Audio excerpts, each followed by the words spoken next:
ሰላም እንዴት ናችሁ? ወደ ኢትዮጲክ ቤተሰቦች እንግዲህ ደግሞ ዛሬ እንዴት ሐሳብን ወደ አንድ ስፍራ መሰብሰብ ይቻላል የሚለውን እናያለን ማለት ነው። 7 ነገሮችን እናያለን። ሰባተኛው ደግሞ አጠብቁት ማለት ነውና ለካሱም ነው እንዴት ላላችሁ የሰባተኛውን በእርግጠኝነት። ስለዚህ የመጀመሪያው ምንድነው ሲባል እንግዲህ በእጅ ላይ ያለው ስልክ ነውና ሐሳብህን በአንድ ስፍራ እንዳትሰበስብ ከሚያደርጉን ነገሮች ደግሞ አንዱ በእጃችን ላይ ያለው ስልክ ነው ማለት ነው።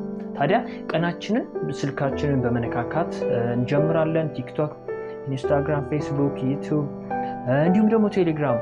ታዲያ አስቡት ቀን ሙሉ ከአንዱ ገጽ ወደ ሌላኛው ገጽ ስንዘል ማለት ነውና ዞረን ደግሞ እሱ ብቻ አይደለም እየበላን እየሰራን እየተራመድን ብቻ ስልካችን ብዙ ሐሳቦቻችንን እንዳንሰበስብ ያደርገናል ማለት ነው። ኖቲፊኬሽኖች ብትሉ ዜናዎች ብትሉ አስቡትና ስልካችሁ ላይ አንድ ወር ሜቢ 10 ቀን ሜቢ 2 ቀን ኢንተርኔት ሳትገቡ ስራችሁ ላይ ፕሮዳክቲቭ የመሆን እድል አላችሁ።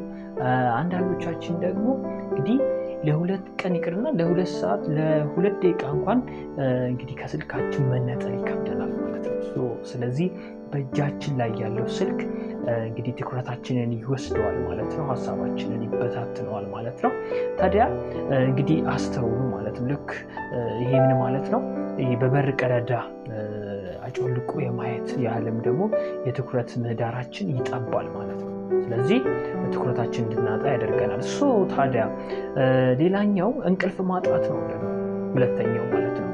እንግዲህ እንቅልፍ ማጣት ወይም ደግሞ በቂ እንቅልፍ አለማግኘት ሰውነታችን አእምሮአችን እንግዲህ እንዳያርፉና ቀናችንን ደግሞ በተነቃቃ ስሜት እንዳንጀምር ያደርጉናል ማለት ነው። ታዲያ ሆኖም በቂ እንቅልፍ የማናገኝ ከሆነ ደግሞ አስቡት ሐሳባችሁን በአንድ ቦታ መሰብሰብ እና ትኩረት ማድረግን ደግሞ አትችሉም ማለት ነው። ስለዚህ በቂ እንቅልፍ ያስፈልጋል ማለት ነው። ሌላኛው ደግሞ እንግዲህ ሶስተኛው ችግርን መሸሽ ነው። ችግርን ትሸሹታላችሁ? ጥያቄው ለእናንተ ነው ማለት ነው። ስለዚህ ውስጣችሁን የሚያብከነክነው ያልተፈታ ችግር ካለ አብሶ ማለት ነው ትኩረታችሁ ሳታውቁት አእምሯችሁ እዛ ላይ ብዙ ኢነርጂውን ያፈሳል ማለት ነው። ስለዚህ ልክ እንደ ደውልም ደጋግሞ ያቃጭላል ማለት ነው። ደጋግሞ ችግርህን ያሰማሃል ማለት ነው። መፍትሄውም ደግሞ እንግዲህ እርምጃን መውሰድ ነው።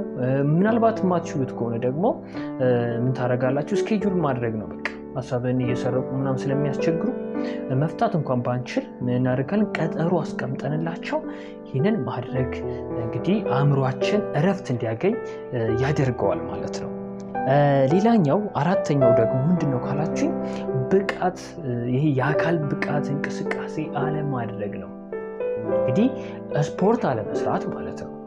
ስለዚህ የአካል ብቃት እንቅስቃሴዎች ማድረግ ሰውነታችንን ያፍታተዋል። ይህም ደግሞ የአእምሮ አትኩረት እንግዲህ ወደምንፈልገው አቅጣጫ ለማዞር ይረዳናል ማለት ነው። እንግዲህ አስቡት ያለ ምንም እንቅስቃሴ ለረጅም ሰዓት እንግዲህ የሚሰራ ሰው ካለ እንግዲህ አስቡት አእምሮ ይደነዝዛል ማለት ነው። ለረጅም ሰዓት በመስራቱ አእምሮ ሰውነቱ በእጅጉ ይዳከማል ማለት ነው። ስለዚህ ለምሳሌ በቀላሉ ወክ ማድረግ እዛችሁ ጋር ሲታብ በሚችለው እዛችሁ ቤት ውስጥ ከሆነ ስራ ቦታው ከሆነ ደግሞ የሆነ ኤክሰርሳይዝ መስራት ቢያቅተው እንኳን ወክ ማድረግ ያስፈልጋል ማለት ነው። ሌላኛው አምስተኛው ደግሞ ምንድነው ከተባለ በተዝረከረከ ስፍራ መሆን ማለት ነው። ወይም ደግሞ ንጽህናው በተዝረከረከ ስፍራ ላይ ሆኖ ስራውን መስራት ማለት ነው። እና የምትሰሩበት ቦታ ምን አይነት ነው? የተዝረከረከ ስፍራ ነው? እንግዲህ ምናልባትም ላይታወቀን ይችላል። ሆኖም ግን ደግሞ በዙሪያችን ያለው ኢንቫይሮንመንት የሚዝረከረክ ከሆነ ለአእምሯችን ደግሞ መጨናነቅ ይፈጥራል ማለት ነው። ማይንድ ይጨናነቃል ማለት ነው አእምሯችን። ለምሳሌ ወረቀቶች፣ ቆሻሻዎች ጠረጴዛዎቻችን ላይ፣ ክላሶቻችን ውስጥ ያለንበት ቦታ ላይ አስቡት መጽሐፍቶች ምናምን እንግዲህ የማንፈልግበት ፐርፐስ ከሆነ ያ መጽሐፍ ከዛ ቦታ አንስተን ያን ቦታ አስቀምጠን ከዛ በኋላ ጠረጴዛችንን ክሊን ማድረግ ንጹህ አድርጎ ማይንዳችንን ከዛን እንግዲህ ወደ ስራ መግባት ነው። ይሄም ደግሞ ምንድነው ማለት ነው? አእምሯችን ወደ አንድ ቦታ እንዲሰበሰብ ይረዳዋል ማለት ነው። ሌላኛው ደግሞ ስድስተኛው ደግሞ ጤናማ ያልሆነ የምግብ ስርዓት ነው ማለት ነው። ስለዚህ ጤናማ ያልሆነ የአመጋገብ ስርዓት አንዱ የአትክሮት ማጣት መነሻ ነው ማለት ነው። ስለዚህ ሰውነት ልክ እንደ አስቡት ለመንቀሳቀስ ነዳጅ ይፈልጋል ማለት ነው። አንድ መኪና ነዳጅ እንደሚያስፈልገው ሰውነታችንም ደግሞ ምግብ ይፈልጋል ማለት ነው። በአግባቡ ልንወስድም ደግሞ ይጠቅማል ማለት ነው። ለምሳሌ ምግብህን እንደ መድኃኒት ካልወሰድክ በኋላ ደግሞ መድኃኒትን እንደ ምግብ የምትወስድበት ታይም ይመጣል ማለት ነውና ስለዚህ በደንብ አመጋገባችን ላይ አትክልት፣ ፍራፍሬዎች አብዝተን ደግሞ ውሃ መጠጣት በጣም አስፈላጊ ነገር ነው።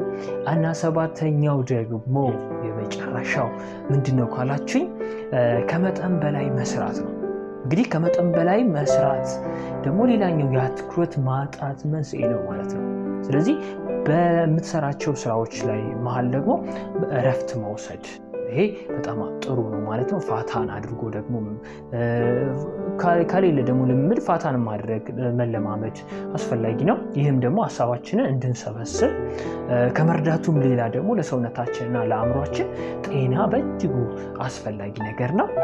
ከመጠን በላይ እንግዲህ የተነዳ መኪና ጎሞ ቀስ በቀስ እንግዲህ እያለቀ እንደሚሄደው ሁሉ አንተም ወይም ደግሞ አንቺም ከመጠን በላይ ራስህን ስትገፋውም ልክ እየደከምክ ትመጣለህ፣ እየደከምሽ ትመጫለሽ ማለት ነው። ይሄንን ይመስላል ማለት ነው የዛሬው እንግዲህ ትምህርታችን። ከጠቀማችሁ ከወደዳችሁት ደግሞ ለወዳጅ ዘመዶቻችሁ ሼር አድርጉት። ሰብስክራይብ እያደረጋችሁ እንግዲህ ቻናላችንን